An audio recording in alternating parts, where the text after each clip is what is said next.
Okay, so if it wasn't for these wonderful diets, Repashy, we wouldn't be keeping crested geckos the way we're keeping them today. So we just wanted to give you guys a little look at some of the new diets that Alan is developing and some of the stuff that maybe they're improving on and that, you know, that's already on the market that you guys can pick up at your local, you know, pet shop. So Alan, what is the new thing? What are you guys working on and what do you recommend? First of all, let's start off with like the Rhacodactylus, the new Caledonian crested geckos, gargoyle geckos. What is the main diet that you recommend people feeding them? Well, we've got 4 different complete diets, and as to far recommending a diet, depends on what species we're talking about. Like, okay. Not new, but recently developed grubs and fruit, for example. I've had the gargoyle geckos seem to love that one. Gargoyles and Lechianus do really well on it. It's not as sweet as the other formulas. It's 35% black soldier fly larva, so it has a really strong insect flavor, and that kind of muffles or kind of cancels out the sweetness of the fruit flavor. So it doesn't have more protein than say our regular crested gecko diet. Maybe has a little more, but the insect meal contributes a lot to the flavor, and it kind of makes it not such a sweet formula. So Lechianus and gargoyles are really more meaty, loving species. So they they're predator. They're they're more prey driven, and so it works really well for those species. Not to say that crested geckos won't eat it, but you might not get the feeding response you would like with, say, our new mango, which is probably our best formula for sweet eaters, like animals that have been raised on higher sweet other diets that are sweeter. Right. And it's also really good for not just the new Caledonian species, the day geckos also love these. Yeah. You know, we feed this to our day geckos as well. Now when it comes to calcium, you know, everybody on the internet, on the videos, everybody's always asking questions about the calcium. I always recommend the Calcium Plus. Where is it? It's not here. I just have some of our newest. Well, the Calcium Plus is basically an all-in-one supplement, so you don't need to be getting the different supplementations. Right. It has everything the reptiles will need, and that's what I basically use to dust all the insects. You know. And one thing I'd like to point out, for example, last week I had this girl call our factory, and I happened to be down there and answer the phone, and she was totally distressed.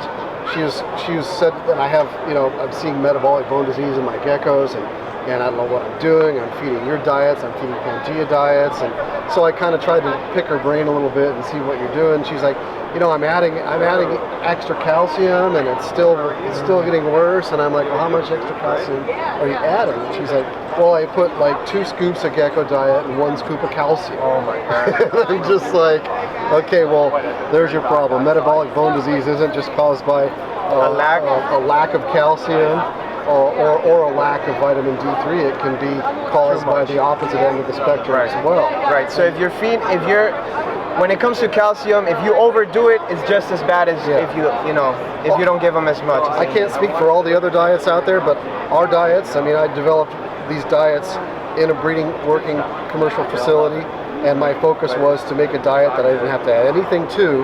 Right. And so the levels of calcium in our foods and the vitamin levels, the vitamin D3 levels, and everything else is balanced so that it will support breeding females. Exactly. So anybody that adds extra calcium, at least to our products, is causing probably more harm than good.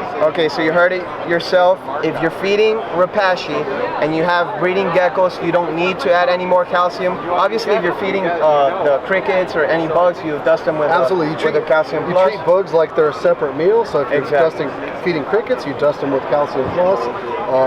So you need to look at each meal as something that needs to be properly balanced. The gecko diets are completely balanced out of the jar.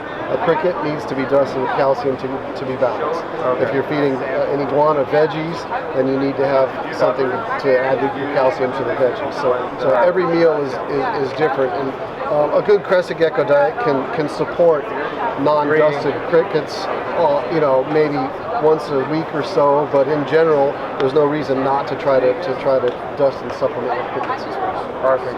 Right. Is there anything else you want to, let the people know?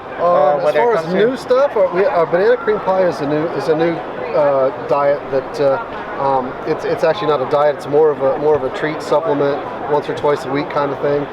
It's sweeter than our regular diets, but it has all the calcium and vitamins that the regular diets do. It's just lower in protein and fat.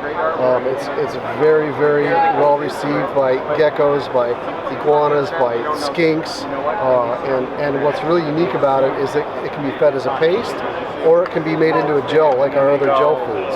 So it's very diverse new product, and people are really enjoying it and using it for a lot of different things. And then as far as our newest product in the reptile side is our new super horn. This is a diet for raising hornworms, and what makes it unique is it's a high calcium formula that's designed actually not just to grow hornworms, but to supplement them with calcium, gut load them, and try to increase the nutritional value of hornworms, because they're typically like a mealworm. They're high in phosphorus and low in calcium. Awesome. Again, Alan, I appreciate your knowledge. Thanks for sharing with us and with the people on YouTube. And I'll see you next time, brother. Thank you, man. Make sure you guys hit that subscribe button. I don't know I think it's on this side or on that side, I'm not sure, but make sure you hit that subscribe. Make sure you follow us on Instagram, Facebook, Twitter. We have all the social medias, and if you guys want to keep up to date with our animals, the progress that we have. Don't forget Snapchat. And Snapchat. Almost forgot about Snapchat. And don't forget about YouTube Live. We do YouTube Live every Saturday at 4 p.m. Eastern Time. We're doing YouTube Live where we answer all your questions. So, you want to get that one-on-one with us? You want to talk to us? You want to ask us the questions that we don't answer on the YouTube comments because we're too busy to look at those comments? Feel free to, check us out on YouTube Live, and we'd be more than happy to help. Alright guys, love you. No, we don't. I'm just kidding. See ya.